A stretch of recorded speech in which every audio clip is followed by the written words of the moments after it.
Le magazine littéraire Épilogue est une présentation de la Librairie du Quartier. Merci à ce précieux partenaire et à leur équipe de libraires.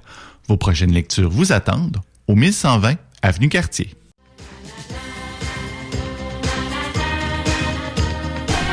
Alors, Nana Hey, Goodbye, je pense que c'est la première fois de ma vie que j'entends la pièce au complet et non pas seulement à la fin des matchs des Nordiques au défunt Colisée de Québec. L'an prochain, ça fera 30 ans que les Nordiques ont quitté Québec, mais ils sont encore dans nos esprits, une large part d'histoire sportive de Québec. Elle occupe aussi l'esprit de Benoît Cléroux et Pierre-Yves Dumont qui ont effectué un travail de moine pour joindre 100 anciens joueurs qui racontent les faits marquants des Nordiques de l'AMH à la Ligue nationale. Ça s'appelle « Il était une fois les Nordiques, 100 joueurs racontent » aux éditions Sylvain Harvey. On reçoit Pierre-Yves Dumont. Déclarons notre intérêt tout de suite, cher Pierre-Yves. Ben oui. Nous sommes cousins-cousines. Ben oui, t'es chanceux. Ben oui, voilà, j'allais dire la même chose. Je suis chanceux aussi. Alors, mais là, c'est bien avec le chapeau d'auteur et on a ici à Épilogue la volonté de recevoir beaucoup les auteurs de Québec. Alors, c'est exactement dans le ton, donc c'est à ce titre-là et de passionnés d'histoire sportive qu'on reçoit aujourd'hui. Alors, Pierre-Yves, on parle donc d'anciens Nordiques, des frères Stachny, Alain Côté, les Risto Siltanen, Michel Goulet, Scott Young, Jocelyn Thibault, on peut les nommer, Wally Weir, on s'en rappelle. Oui. C'est des noms, déjà, ça évoque mon salon d'Orsainville. Pour moi, ça évoque de très beaux souvenirs. Évidemment qu'il y a une période que j'ai moins connue parce que j'étais plus jeune dans les matchs. Oui, exact. 72 à 79. C'est ça. Mais 100 joueurs, évidemment, on peut pas tous les connaître personnellement. La majorité, je les connaissais pas personnellement, évidemment. En 2017, j'avais eu la chance d'organiser le 40e anniversaire de la Coupe AFCO au Château Frontenac où je travaille. Tout à fait. Alors, tu te lis d'amitié avec un, avec l'autre. Mais j'en connaissais pas 100. J'en connaissais peut-être 15 ou 20. Ouais. Alors, dans le Soleil, en 2019, j'ai écrit une chronique sur le très peu connu Goran Augusta. Tout à fait. Premier joueur européen, premier gardien. À avoir joué dans la Ligue nationale, à avoir gagné à Québec, à avoir fait un blanchissage à Québec. Quand même. Tout ça en 11 jours. Alors, lui-même, je pense, Goran, quand je l'ai rejoint à Falun en Suède, il est un petit peu surpris. Tu lui as fait réaliser son exploit. Ben, à peu près ça, oui. Mais son rôle de pionnier. Exactement. Mais il était très, très généreux, très gentil, très patient. Et puis, Benoît Cléroux, qui me connaissait un petit peu, a vu la chronique dans le Soleil. Première question, il m'a dit, comment t'as fait pour rejoindre Goran? Je passe par Facebook, son fils. J'ai demandé à Anders, est-ce que tu connais Goran Augusta? C'est mon père. Alors, est-ce que il accepterait 40 ans plus tard de parler de son expérience à Québec? Comment c'était en 79 pour un Suédois d'être à Québec, jouer au Pays Nordique, une équipe d'expansion? Il a été très généreux. Il y a eu chronique. Benoît a vu ça. Il a dit, ça tente d'écrire un livre. Wow. Alors, devant vous, vous avez maintenant un document qui est très, très intéressant. Très intéressant. Massif, donc une brique. J'évoquais le travail de moine. Bon, moi, je suis journaliste dans la vie. On sait à quel point, ne serait-ce que de booker des entretiens, les réaliser, avoir une certaine uniformité aussi. Vous avez choisi de pas consacrer un chapitre par joueur. Tu sais, c'est pas genre... Non. Les mémoires de chacun et ça rend le travail, à mon avis, encore plus intéressant. On est dans l'histoire orale. On part d'un événement, d'une anecdote et là, 5-6 joueurs se sont prononcés sur un élément. Une autre fois, c'est 10. Ouais. Comment collecter tout ça, l'intention derrière? La patience et la passion vont ensemble. Je pense que c'est à la base, c'est sine qua non. Évidemment que le but était de donner la chance aux joueurs de se raconter. Mm-hmm. Souvent, je disais aux joueurs, il n'y a pas de bonne ou mauvaise réponse, c'est votre histoire, c'est pas la mienne. Évidemment qu'il y a eu plusieurs échanges après la première entrevue, 2 ou 3 fois. Est-ce que t'aimes ce mot-là? Est-ce que t'es qu'on écrive ça? Alors, la grande majorité nous réécrivait, je suis pas trop confortable, ce mot-là serait mieux pour ma pensée. Alors, après quelques échanges, le texte était pondu et on se consultait moi et Benoît. Par la suite, à la suggestion, et c'était une bonne idée, 2 suggestions de notre éditeur de se rendre à 100 et de rendre ça chronologique pour pas rendre la lecture trop fastidieuse. Tel joueur qui parle pendant 6-7 pages, peut-être qu'après 200-300 pages, on se tanne peut-être un petit peu. Et on est allé plutôt par événements. Et des événements qui ont été plus marquants que d'autres, dont on est peut-être moins connus ou sont devenus connus grâce au livre. Mm-hmm. Mais il était important de couvrir vraiment les 23 ans d'histoire des Nordiques parce que sans l'AMH, en partant en 72, il n'y aurait pas eu de Nordiques en 79. Il n'y aurait pas eu de rivalité. Il n'y aurait pas eu de Frère Stachny et ainsi de suite. Et le Vendredi Saint, par exemple. Aussi, des grands jalons, donc des moments marquants. On l'évoquait, la MH de 72, la fusion avec la LNH, l'entrée en 79, le but d'Alain Côté, évidemment, le principal intéressé, le commande. On m'en parle encore 35 ans plus tard. Il dit dans sa préface. C'est ça. Oui, d'ailleurs, j'ai pas précisé, mais quand même, belle équipe de préface. Alain Côté, Maurice Dumas, Longtemps au soleil, Régent Tremblay. Quand même, c'est pas rien, là. Toi, ça te projette dans le monde de l'édition et parce que t'es pas journaliste à l'origine, c'est une passion de voir ce milieu-là. Il y a quelques années, on avait dit tu vas avoir un livre, là, une brique sur l'histoire des Nordiques. Je l'aurais pas cru, ça c'est sûr, ça c'est certain. Donc, mais j'ai été bien entouré, bien conseillé. Évidemment que tu réalises, tu y vas un à la fois. Hein? Mm-hmm. Tu vas pas ça, il faut en faire 100, En janvier, il nous en manquait encore quelques-uns. Alors, on commençait à être nerveux un petit peu parce que 100 frappe plus l'imaginaire que mettre 97, mettons. Oui, tout à fait. Ça leur était bien 97. Mais 100, vraiment, sur une couverture de livre, ça frappe l'imaginaire. Oui. Alors, tout ça, évidemment, il y a des joueurs moins connus, mais justement, les meilleures histoires, je parle pour moi, mais souvent, les histoires les plus croustillantes venaient des joueurs qui n'ont pas eu toujours le microphone devant eux. Ils ont pas eu la chance de se raconter. Oui. Alors, Peter Stachny, il en a fait des entrevues. Hein? Tout à fait, Alain Côté dans la vie publique. Voilà. Justement, ce regard sur une centaine des gens qui, peut-être ont été honorés, surpris. Oui. Est-ce qu'il y a un devoir de mémoire? Parce que c'est des hommes qui sont pas encore très vieux, mais on le voit, vous rendez hommage d'ailleurs à ceux qui sont décédés, qui ont fait partie de l'organisation.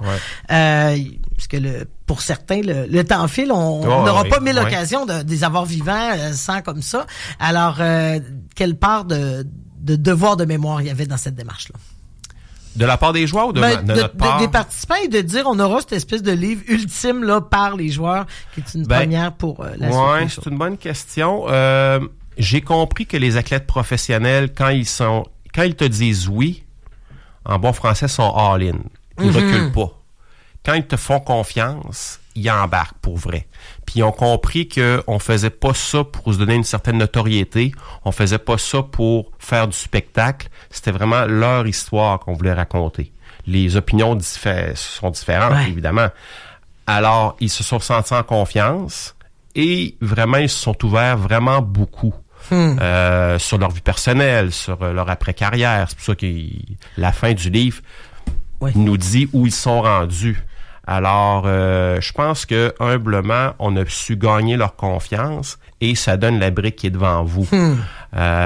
Certains sont rendus à un certain âge, je ne vais pas se le cacher, et je pense qu'ils ont vu là une dernière occasion de dire vraiment c'était quoi jouer au hockey en 77, je sais n'importe quoi, ou en 83. Ce qui n'était pas le même marché, qui n'était pas la même réalité.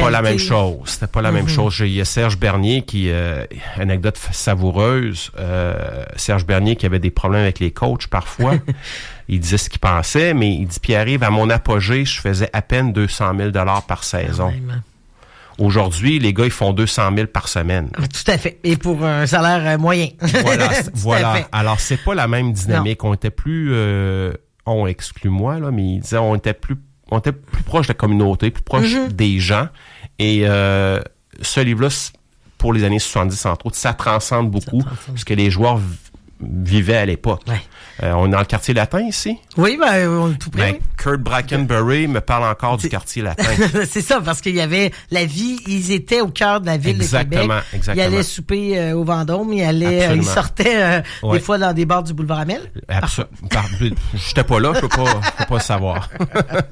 On a évoqué des grandes, on l'a dit, quasiment un cliché là, du but d'Alain Côté, mais tous ces transferts, ces moments. Est-ce que, en grand connaisseur, autant pour Benoît Cléroux que toi, Pierre-Yves Dumonde, est-ce qu'il y a des choses qui a apporté des regards neufs sur des choses que vous connaissiez? Avez-vous appris dans votre démarche? Des regards neufs, il y a certains événements qui ont marqué l'imaginaire des joueurs. Les coquerelles à Houston, il y en a qui se rappellent plus du motel miteux de Houston que la finale comme telle. Première finale auquel les Nordiques prenaient part.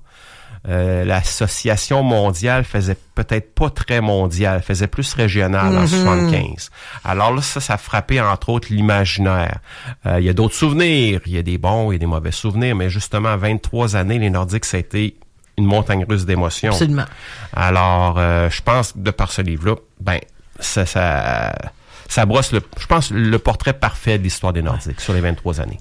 Et je reviens sur justement la structure, donc la période. Excuse-moi, non, mais c'est intéressant parce qu'on parlait de la chronologie qui était un peu la bouée là, pour mettre de l'ordre dans tout ça. Ouais.